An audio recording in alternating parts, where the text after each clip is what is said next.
Hello दोस्तों, स्वागत करता हूं आप सभी का आपके अपने परिवार दीक्षित एजुकेशन अड्डा पर। दोस्तों एक बार फिर हाजिर हो चुका हूं लेकर आप सभी के लिए एकदम लल्लन टॉप क्लास है। 8 मई की एसएससी एमटीएस की सभी शिफ्टों में क्या क्या सवाल पूछे गए और आने वाली शिफ्ट में अब आपको क्या पढ़कर जाना है, एसएससी अब कैसे सवाल पूछ रहा है, उसका एक सटीक विश्लेषण करेंगे इस क्लास के अंदर। अगर आपका भविष्य में एसएससी एमटीएस का एग्जाम है तो आपके लिए क्लास ब्रह्मास्त्र का काम करेगी। पूरी क्लास को आप बहुत ध्यानपूर्वक सुनते रहिएगा। आइए चलते हैं आज की अपनी क्लास की ओर, देखते हैं अपने सभी सवाल। पहला सवाल पूछा गया है कि कालबेलिया नृत्य का संबंध किस राज्य से है। बहुत ही सिंपल सवाल है, आप सबको पता है इसका संबंध है राजस्थान। आपका ऑप्शन नंबर बी बिल्कुल सही जवाब होगा। और दोस्तों राजस्थान के सपेरों के द्वारा ये कालबेलिया नृत्य किया जाता है, मैंने कई बार आपको नोट कराया है। दोस्तों उत्तराखंड का एक त्योहार है हरेला। हरेला कहाँ का है? उत्तराखंड। और हरेली कहाँ का है? छत्तीसगढ़ है। इसको भी आपको नोट करके रखना है, सवाल महत्वपूर्ण बनेगा आपकी परीक्षा को लेकर। आइए चलते हैं अपने अगले सवाल की ओर। हमसे अगला सवाल पूछ लिया गया कि अंबुबाची का मेला कहाँ लगता है। असम, केरल, महाराष्ट्र, मध्य प्रदेश। तो आप सबको कई बार मैंने नोट कराया है अंबुबाची का मेला ये कहाँ लगता है, तो आपको याद होगा असम के अंदर कामाख्या माता मंदिर अंबुबाची का मेला लगता है असम के अंदर है। आपका ऑप्शन नंबर ए बिल्कुल सही जवाब होगा। बात करते हैं दोस्तों महाराष्ट्र से आपको याद रखना है काला घोड़ा कला महोत्सव, काला घोड़ा कला महोत्सव। इसका आयोजन दोस्तों कहाँ हुआ है? महाराष्ट्र के अंदर हुआ है। इसको भी आपको ध्यान में रखना है। तानसेन महोत्सव ये दोस्तों कहाँ पर आयोजित हुआ है? ग्वालियर मध्य प्रदेश में आयोजित हुआ है। इसको भी आपको ध्यान में रखना है। दोस्तों केरल में एक बहुत ही फेमस दोस्तों त्योहार है, उसका नाम आपको कमेंट करके बताना है, किसी मंदिर पर ही आधारित है। इसका जवाब आपको कमेंट कर देना है। आइए चलते हैं अपने अगले सवाल की ओर। हमारा अगला सवाल कहता है कि फुटबॉल में कुल खिलाड़ियों की संख्या कितनी होगी। यह सवाल मैंने आपको कल ही बताया था। फुटबॉल के मैदान की लंबाई चौड़ाई बताई थी और उनके खिलाड़ियों की संख्या बताई थी। आज आपकी परीक्षा में हूबहू सवाल पूछा गया है, तो इसका सही आंसर क्या होगा? ऑप्शन नंबर सी, कुल 11 खिलाड़ी होते हैं फुटबॉल के खेल में। आइए चलते हैं अपने अगले सवाल की ओर। हमसे अगला सवाल पूछा गया कि भारत और श्रीलंका के बीच में कौन सा जलडमरू पाया जाता है। एकदम लल्लन टॉप सवाल पूछा गया है, आपको नोट करके रखना है। भारत और श्रीलंका के बीच में कौन सा जलडमरू पाया जाता है? पाक जलडमरू।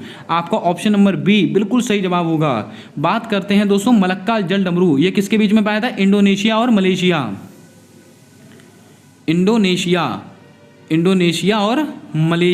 बहुत ही महत्वपूर्ण सवाल है, इसको आप नोट करें।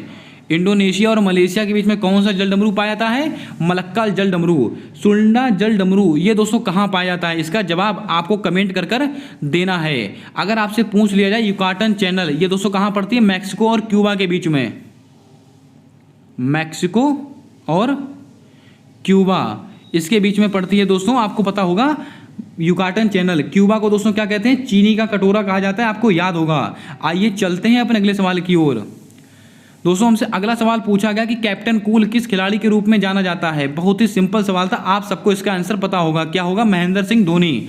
आपका ऑप्शन नंबर सी बिल्कुल सही जवाब होगा। इसको आप देख लें। दोस्तों सचिन तेंदुलकर की एक ऑटोबायोग्राफी है, कौन सी? प्लेइंग इट माई वे। इसको आप नोट करें, प्लेइंग इट माई वे। इसको आप ऐसे लिखें, प्लेइंग इट माई वे। ये किसकी ऑटोबायोग्राफी है? सचिन तेंदुलकर की। इसको भी आप नोट करें। और सेवलॉन इंडिया इसका ब्रांड एम्बेसडर किसको बनाया गया? सचिन तेंदुलकर को बनाया गया है। इसको भी आपको ध्यान में रखना है। आइए चलते हैं अपने अगले सवाल की ओर। दोस्तों हमसे अगला सवाल पूछा गया कि भगत सिंह तथा वीके दत्त इन्होंने दोस्तों असेंबली पर बम कब फेंका था? वर्ष 1929 को, वर्ष 1930 को, वर्ष 1931 को, वर्ष 1932 को। ये चारों डेटें बहुत ही महत्वपूर्ण हैं। भगत सिंह, वीके दत्त इन्होंने असेंबली पर बम कब फेंका था? तो आपको याद होगा 1929 को। पूरी डेट आप नोट कीजिएगा। 8 अप्रैल 1929 को फेंका था असेंबली पर बम। दोस्तों 1929 को एक चीज़ और हुई थी, लाहौर अधिवेशन। ये कब हुआ था? 1929 को हुआ था। और इसी में पूर्ण स्वराज की मांग की गई थी। और लाहौर अधिवेशन की अध्यक्षता किसने की थी? पंडित जवाहरलाल नेहरू जी ने की थी। बात करते हैं 1930, इसको क्या हुआ था? दांडी यात्रा। आपको दोस्तों याद होगा 12 मार्च से 6 अप्रैल 1930 क्या हुआ था? दांडी यात्रा साबरमती आश्रम से प्रारंभ हुई थी नमक कर को तोड़ने के लिए। इसके अलावा सविनय अवज्ञा आंदोलन ये भी दोस्तों 1930 में ही हुआ है, इसको भी आपको ध्यान में रखना है। इसके अलावा 1931 इसमें क्या हुआ, कराची अधिवेशन। कराची अधिवेशन, कराची अधिवेशन कब हुआ है, 1931 में। और इसकी अध्यक्षता किसने की थी, तो आपको याद होगा दोस्तों, जल्दी से कमेंट करके बताएं इसकी अध्यक्षता किसने की थी। सरदार वल्लभ भाई पटेल, इन्होंने दोस्तों इसकी अध्यक्षता की थी। और दोस्तों कराची अधिवेशन के दौरान ही महात्मा गांधी जी को काले झंडे दिखाए गए थे। बात करते हैं 1932, इसको क्या हुआ था, पूना पैक्ट। पूना पैक्ट कब हुआ था, 1932 में हुआ था। किसके बीच में हुआ था, यरबदा जेल के अंदर महात्मा गांधी और डॉक्टर भीमराव अंबेडकर के बीच में हुआ था। दोस्तों मॉडर्न हिस्ट्री के एकदम लल्लन टॉप सवाल है, इनको आप ध्यान में रखें। अब आपको कमेंट करके बताना है कि कानपुर अधिवेशन, इसकी अध्यक्षता किसके द्वारा की गई थी। आइए चलते हैं अपने अगले सवाल की ओर।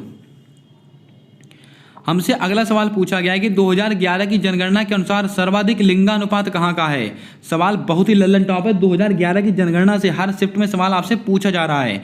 केरल, हरियाणा, नागालैंड, बिहार, तो आपको ध्यान में रखना है। 2011 की जनगणना के अनुसार सर्वाधिक लिंगानुपात कहाँ का था, केरल। आपका ऑप्शन नंबर ए बिल्कुल सही जवाब होगा। अगर सबसे कम पूछता, सबसे न्यूनतम पूछा, तो आपका जवाब क्या होता, हरियाणा। अगर दोस्तों आपसे कह दिया जाए 2011 की जनगणना के अनुसार एकमात्र राज्य जिसकी दोस्तों जनसंख्या में कमी आई है वो कौन है, नागालैंड है। इसको आप नोट करके रखें, सवाल आपकी परीक्षा में बनने वाला है। बिहार, यहाँ पर दोस्तों क्या है, सबसे कम साक्षरता दर कहाँ की है, बिहार की है 2011 की जनगणना के अनुसार। दोस्तों जल्दी से क्लास को लाइक कर दें, चैनल पर पहली बार आए हो तो चैनल को सब्सक्राइब करके बेल वाला आइकन ध्यान से दबा लें, ताकि आने वाली सारी वीडियोस के अपडेट आप तक आसानी से पहुंचते रहें। आप दोस्तों एसएससी एमटीएस का अगर एग्जाम देने वाले हैं तो एक भी क्लास मिस मत कीजिएगा, 100% हो। आप 8 से 10 सवाल और उससे ज़्यादा करने वाले हैं। आइए चलते हैं अपने अगले सवाल की ओर। हमारा अगला सवाल पूछा गया कि संविधान की शक्तियां किसके पास होती हैं, राष्ट्रपति, उपराष्ट्रपति, प्रधानमंत्री, लोकसभा अध्यक्ष।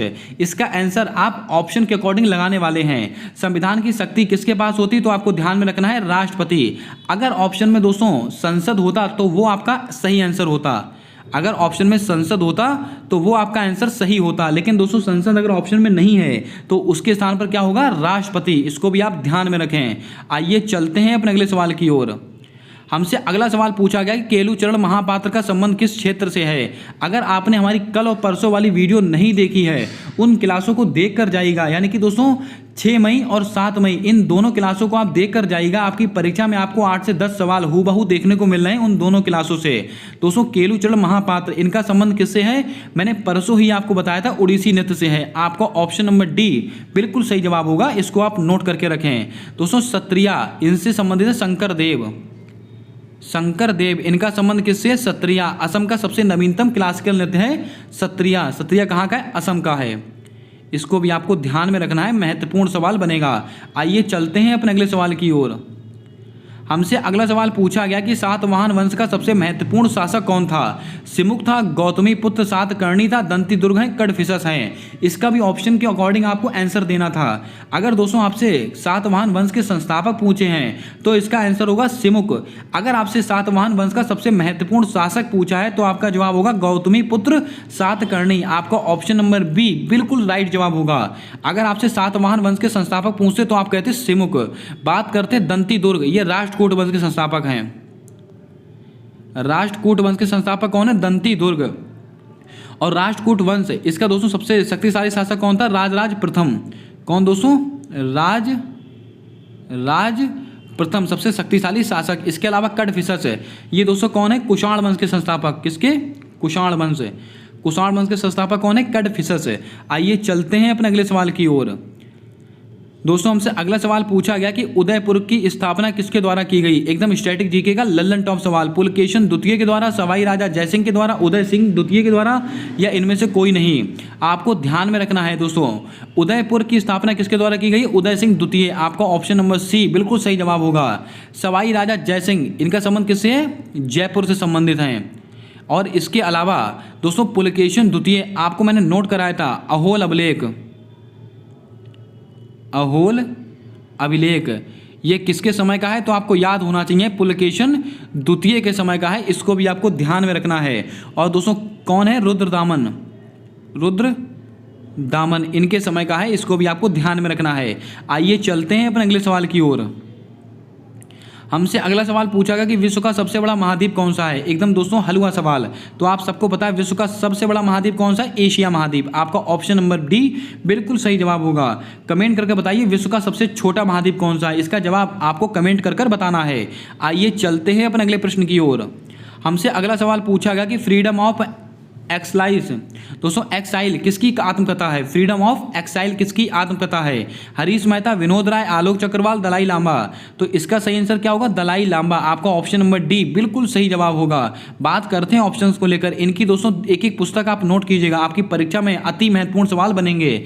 हरीश मेहता, इनकी एक पुस्तक है the Maverick effect, the Maverick effect, ये दोस्तों इनकी पुस्तक है, बहुत ही महत्वपूर्ण है। इसके अलावा विनोद राय, इनकी एक पुस्तक है not just a night watchman, not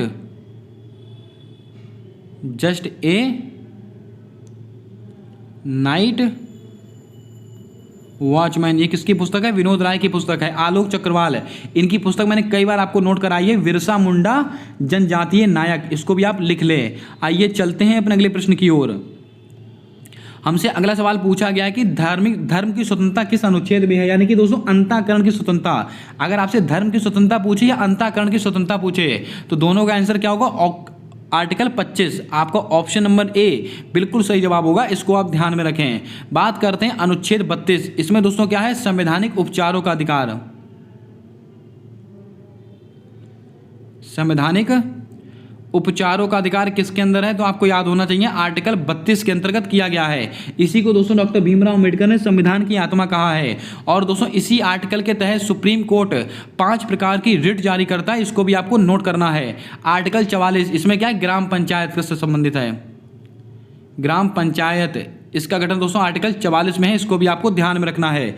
अनुच्छेद 18, इसमें क्या है, उपाधियों का अंत, उपाधियों का अंत, इसको भी आप ध्यान में रखें। अब आपको कमेंट करके बताना है कहीं आने जाने की फ्रीडम, यानी कि किसी रेस्टोरेंट में आने जाने की फ्रीडम, ये किस आर्टिकल में इसका वर्णन किया गया है, इसका जवाब आपको कमेंट करके देना है। एसएससी ने कई बार ये सवाल पूछा है। आइए चलते हैं अपने अगले सवाल की ओर। हमारा अगला सवाल पूछा गया कि उपराष्ट्रपति बनने के लिए न्यूनतम आयु कितनी होनी चाहिए। अगर आपने हमारे प्रैक्टिस सेट देखे हैं तो इससे संबंधित एक सवाल आपका गलत नहीं होगा। कई बार ये सवाल को मैंने नोट कराया है। उपराष्ट्रपति बनने के लिए कितनी आयु होनी चाहिए, 35 वर्ष। आपका ऑप्शन नंबर सी बिल्कुल सही जवाब होगा। आइए दोस्तों कुछ आंकड़े मैं आपको नोट कराता हूँ। 25 वर्ष। अगर आपको लोकसभा का अध्यक्ष बनना है, अगर आपको लोकसभा का मेंबर बनना है या आपको प्रधानमंत्री बनना है तो आपकी उम्र कितनी होनी चाहिए, कम से कम 25 वर्ष।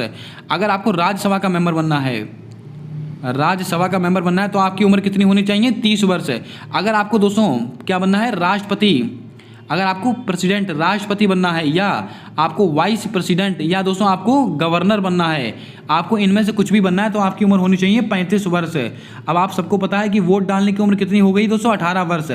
वोट डालने की उम्र 21 से 18 वर्ष कौन से संविधान संशोधन के द्वारा की गई थी, 61वें संविधान संशोधन के द्वारा।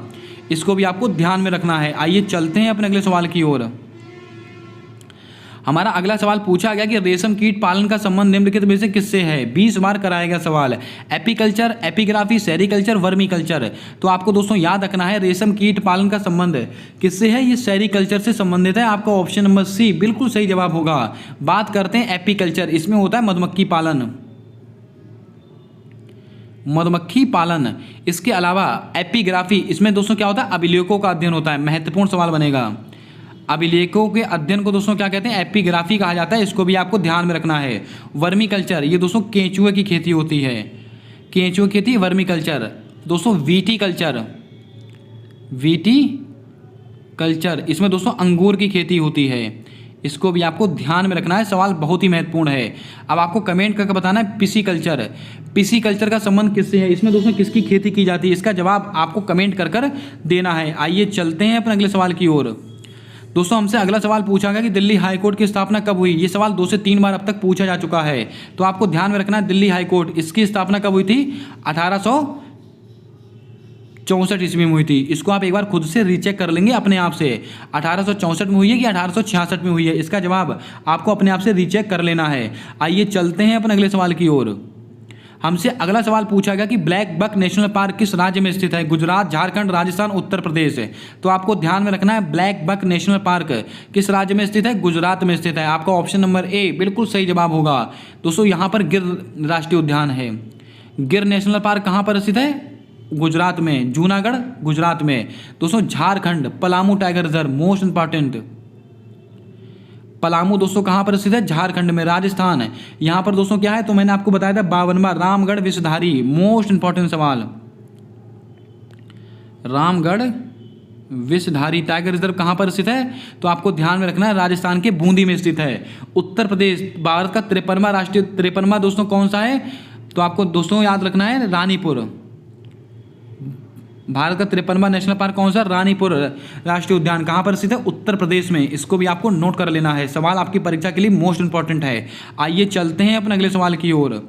हमसे अगला सवाल पूछा गया कि कथक नृत्य में दूसरा सर्वोच्च सम्मान किसे प्राप्त हुआ? सितारा देवी, पंडित बिरजू महाराज, मृणालिनी साराभाई, पंडित रविशंकर। तो आपको ध्यान में रखना है कथक नृत्य में दूसरा सर्वोच्च सम्मान किसको प्राप्त हुआ? पंडित बिरजू महाराज को। आपका ऑप्शन नंबर बी बिल्कुल सही जवाब होगा। दोस्तों सितारा देवी और पंडित बिरजू महाराज इन दोनों का संबंध है कथक से। और कथक दोस्तों कहाँ का शास्त्रीय नृत्य है? उत्तर भारत का।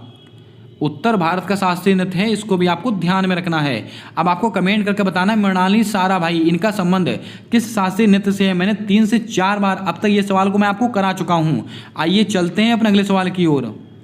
दोस्तों हमारा अगला सवाल पूछा गया है कि आईसीसी महिला T20 विश्व कप का आयोजन कहाँ हुआ? भारत, ऑस्ट्रेलिया, न्यूजीलैंड, दक्षिण अफ्रीका। सवाल अच्छा था दोस्तों, मैंने इसको भी कई बार नोट कराया है। तो इसका सही आंसर क्या होगा? न्यूजीलैंड में हुआ था। आपका ऑप्शन नंबर सी बिल्कुल सही जवाब होगा। इसमें दोस्तों जीता कौन था? तो मैंने आपको बताया था ऑस्ट्रेलिया की इसमें विजय हुई थी, आपको ध्यान में रखना है। और हारा कौन था? उपविजेता कौन था? भारत। उपविजेता कौन था? भारत। विजेता कौन था? ऑस्ट्रेलिया। और हुआ कहाँ था? न्यूजीलैंड में। आइए चलते हैं अपने अगले सवाल की ओर। दोस्तों अंडर 19 महिला विश्व कप का आयोजन कहाँ पर हुआ है? दक्षिण अफ्रीका में हुआ है। कौन सा दोस्तों? अंडर 19 महिला विश्व कप। इसका आयोजन कहाँ पर हुआ? दक्षिण अफ्रीका में। जीता कौन है? अपना भारत देश जीता है। और दोस्तों किसको हराकर जीता है? तो आपको नोट कर लेना है, इंग्लैंड को हराकर जीता है। यह मैच का भी आंकड़ा आपको ध्यान में रखना है, सवाल आपसे बन सकता है। आइए चलते हैं अपने अगले प्रश्न की ओर। दोस्तों हमसे अगला सवाल पूछा गया कि राज्य के नीति निर्देशक तत्व कहाँ से लिए गए हैं? अमेरिका, ऑस्ट्रेलिया, आयरलैंड, दक्षिण अफ्रीका। कितनी बार इस सवाल को मैंने आपको नोट कराया था। राज्य के नीति निर्देशक तत्व यानी कि DPSP कहाँ से लिए गए हैं? तो आप सबको पता है आयरलैंड से लिए गए हैं। आपका ऑप्शन नंबर सी बिल्कुल सही जवाब होगा। इसके अलावा दोस्तों अमेरिका से क्या क्या लिया गया है? तो मैंने आपको बताया था राष्ट्रपति पर महाभियोग। राष्ट्रपति पर महाभियोग की प्रक्रिया दोस्तों कहाँ से ली गई है? अमेरिका से। इसके अलावा मौलिक अधिकार दोस्तों कहाँ से लिए गए हैं? अमेरिका से लिए गए हैं। ऑस्ट्रेलिया दोस्तों यहाँ से क्या लिया गया? समवर्ती सूची। समवर्ती सूची की अवधारणा कहाँ से ली गई है? ऑस्ट्रेलिया से। दक्षिण अफ्रीका से क्या लिया गया? संविधान संशोधन। संविधान संशोधन की प्रक्रिया कहाँ से ली गई? दक्षिण अफ्रीका से। अगर आपसे पूछ ले रहे मौलिक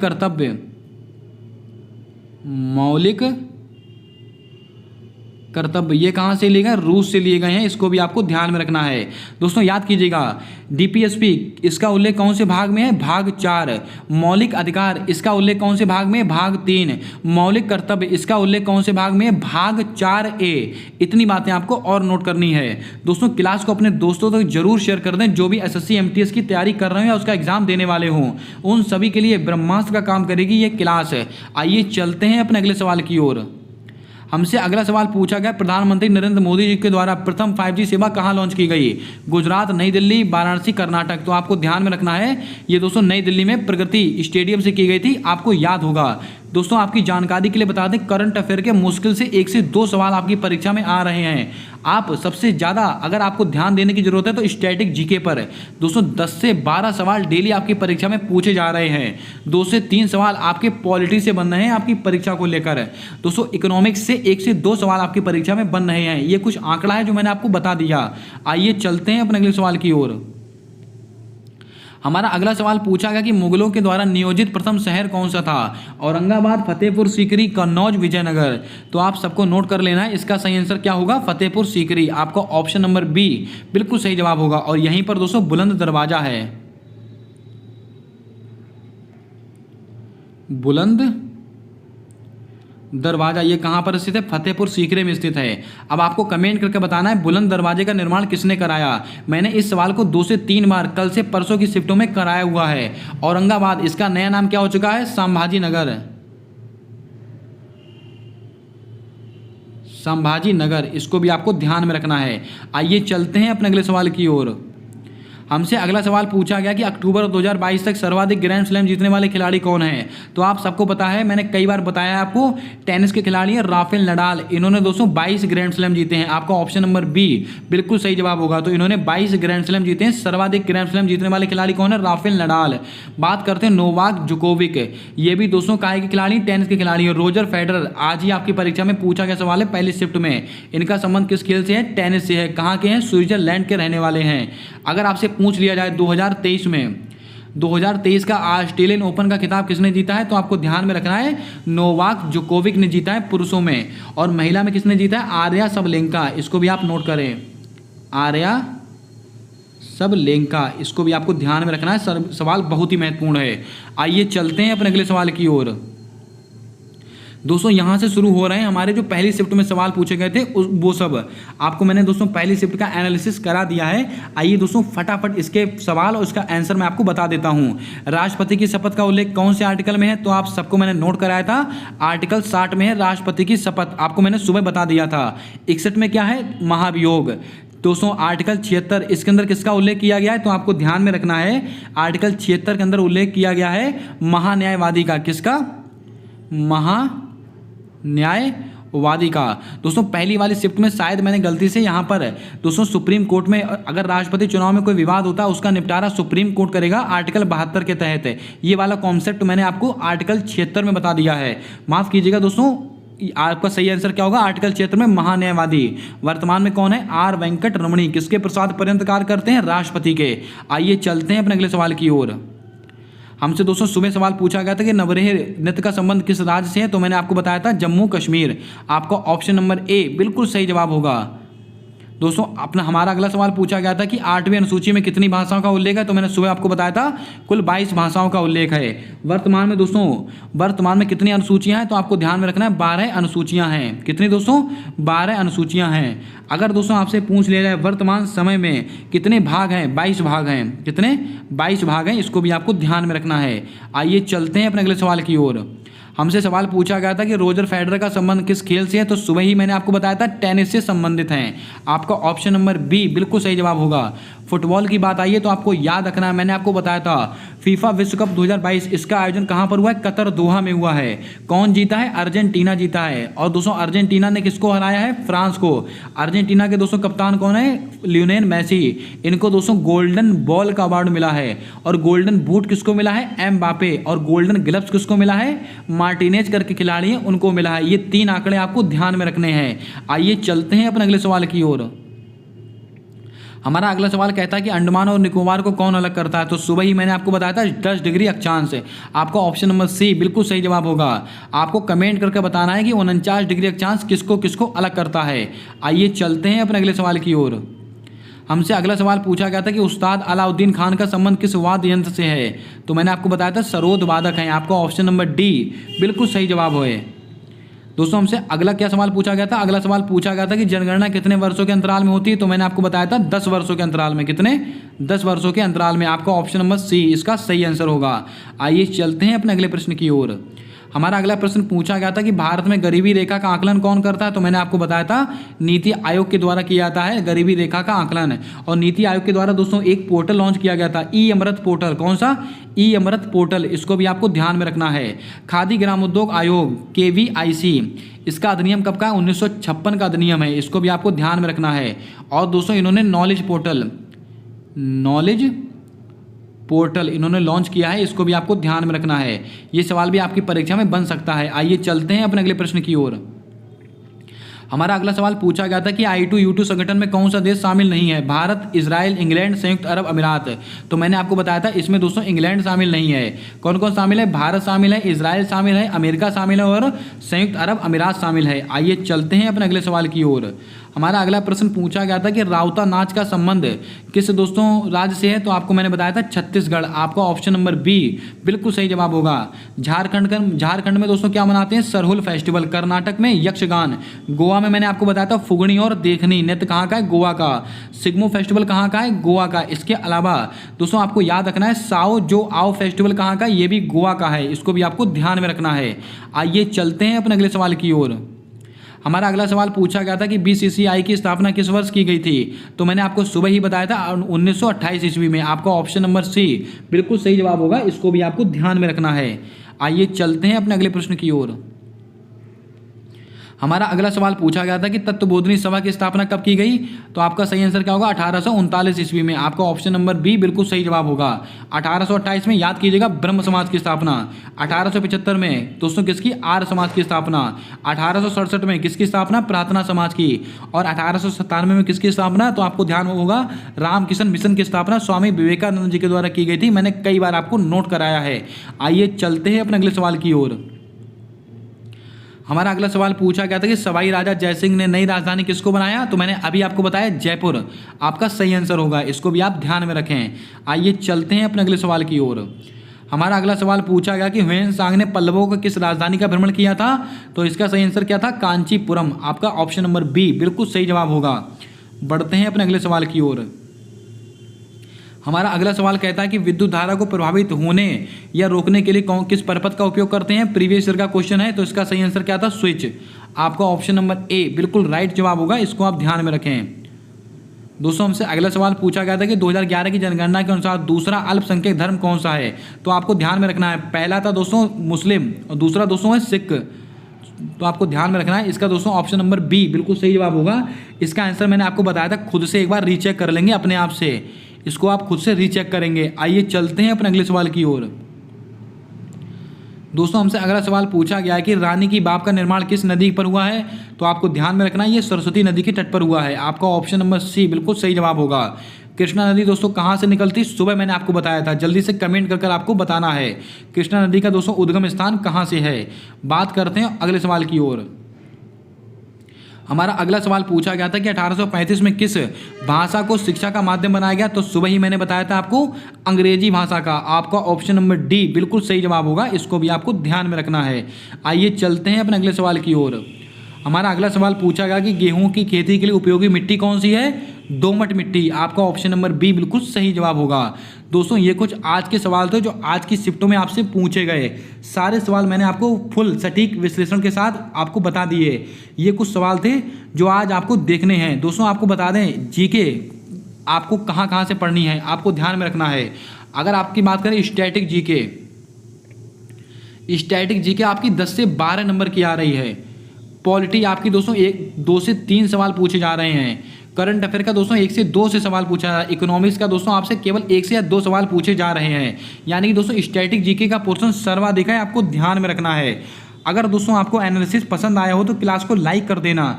चैनल पर पहली बार आए हैं तो चैनल को सब्सक्राइब करके बेल वाला आइकन ध्यान से दबा लें, ताकि आने वाली सारी वीडियोस के अपडेट आप तक आसानी से पहुंचते रहें। मिलते हैं आने वाली अगली वीडियो में एक नए एनालिसिस के साथ। तब तक के लिए जय हिंद, जय भारत दोस्तों।